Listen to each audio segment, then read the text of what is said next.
Les Européens vont-ils s'accorder ou s'écharper sur la question des migrants? Les 28 se retrouvent donc à Bruxelles pour un sommet de 48 heures avec l'espoir de trouver des solutions à la crise migratoire.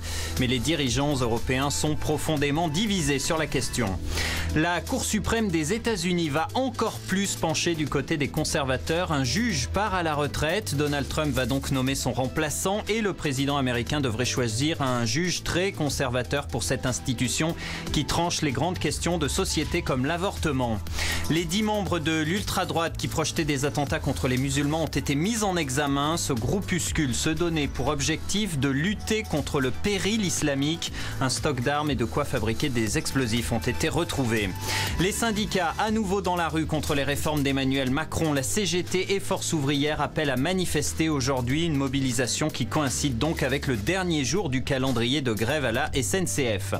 Et puis le Brésil et la Suisse qualifiés pour les 8e de finale de la Coupe du Monde de football. Le Brésil affrontera le Mexique, la Suisse face à la Suède.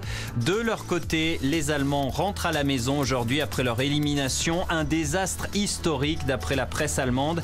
L'Allemagne victime d'une malédiction. C'est la 4e fois en 5 mondiales que le tenant du titre est sorti dès le premier tour. France Info.